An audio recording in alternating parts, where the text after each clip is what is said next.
नमस्कार, आप देख रहे हैं राष्ट्रहित टीवी। आपके साथ मैं हूं अंकिता। क्रिसमस का त्योहार किसी के लिए बहुत सी खुशियां और यादगार पल लेकर आया, तो किसी के लिए मुश्किलों का भरा दौर लेकर आया। मशहूर यूट्यूबर ने क्रिसमस ईव पर अपने साथ हुई एक हैरत अंगेज घटना को सोशल मीडिया पर शेयर किया है। दरअसल क्रिसमस मनाने के लिए यूट्यूबर रणदीप अलाहाबादिया अपनी गर्लफ्रेंड के साथ गोवा गए हुए थे। इस दौरान उनके साथ ऐसा हादसा हुआ जो वो कभी भूल नहीं सकेंगे। इस घटना के बारे में एक लाइन में बस इतना ही कहा जा सकता है कि उन्हें नई जिंदगी मिली है। तो आखिर रणबीर के साथ क्या हुआ, क्या है पूरा मामला, आखिर क्यों ये कहा जा रहा है कि उन्हें नई जिंदगी मिली, तो ये खुद रणबीर की जुबानी उनके खत की कहानी से सुनते हैं।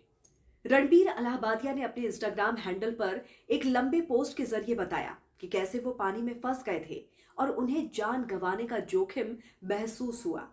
रणबीर लिखते हैं, गोवा से आप सभी को मेरी क्रिसमस की शुभकामनाएं। ये मेरे जीवन का सबसे घटनापूर्ण क्रिसमस रहा। इस पोस्ट में मैं बहुत कमजोर रूप से नजर आऊंगा।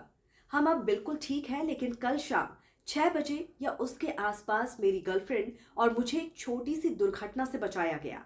हम दोनों को खुले समुद्र में तैरना बहुत पसंद है। मैं बचपन से ही ऐसा करता आ रहा हूँ, लेकिन कल हम पानी के नीचे की धारा में बह गए। मेरे साथ ऐसा पहले भी हुआ है, लेकिन मैं कभी किसी साथी के साथ नहीं गया। अकेले तैरकर बाहर निकलना आसान है, किसी को अपने साथ खींचकर बाहर निकालना बहुत मुश्किल है। 5-10 मिनट की मशक्कत के बाद हमने मदद के लिए पुकारा और पास में तैर रहे 5 लोगों के एक परिवार ने तुरंत हमें बचा लिया। हम दोनों ही बहुत अच्छे तैराक हैं, लेकिन प्रकृति का प्रकोप ऐसा है कि ये किसी न किसी समय आपकी सीमाओं की परीक्षा लेता है।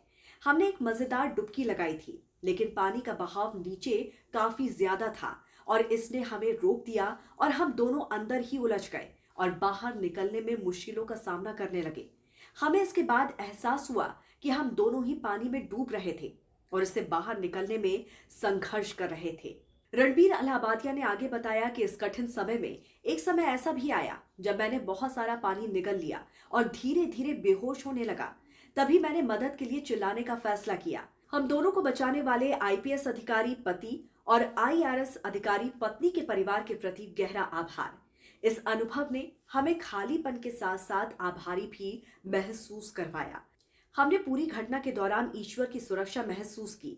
जैसे जैसे हम आज क्रिसमस की ओर बढ़ रहे हैं, हम जीवित होने के लिए कृतज्ञता से भरे हुए हैं। लगभग ऐसा महसूस होता है कि इस एक जीवन के अनुभव ने जीने के प्रति मेरे दृष्टिकोण को बदल दिया है। पोस्ट यहीं पर खत्म नहीं हुआ और उन्होंने आगे लिखा, ये इसलिए लिख रहा हूं क्योंकि मैंने हमेशा इन पलों को आप सभी के साथ साझा किया है। आज मैं भावनाओं और कृतज्ञता से भरा हुआ हूं। इसे पढ़ने वाले आप सभी को बहुत बहुत धन्यवाद और गले लगाता हूं। कल शाम मैंने क्रिसमस की पूर्व संध्या की घटना को बताने के लिए अपने भाई को कॉल करने का फैसला किया। उन्होंने हमारे लिए एक प्रार्थना की जिसमें हमने प्रभु यीशु मसीह के साथ साथ हमारे ऊपर कृपा करने वाले ईश्वर को भी धन्यवाद दिया। ये मेरे लिए गोवा की एक बहुत ही यादगार छुट्टी रही है। गुप्त मूर्तियों की खोज से लेकर जीवन मृत्यु की बाधा को छूने तक मुझे लगता है कि साल 2025 पहले से कहीं ज्यादा धन्य होने वाला है। हम एक कारण के लिए जीते हैं। आप सभी और आपके परिवार को मैरी क्रिसमस। जीवन के लिए भगवान का शुक्रिया। ये है रणदीप अलाहाबादिया का वो पोस्ट जिसमें उन्होंने मौत से जंग की पूरी कहानी लिखी। कैसे वो हादसे का शिकार होने से बचे, कैसे एक आईपीएस फैमिली ने उनकी रक्षा की और उन्हें डूबने से बचा लिया। तो इस पर आपकी क्या राय है, जरूर हमें बताइए कमेंट करके। जुड़े रहिए राष्ट्रहित टीवी के साथ। नमस्कार।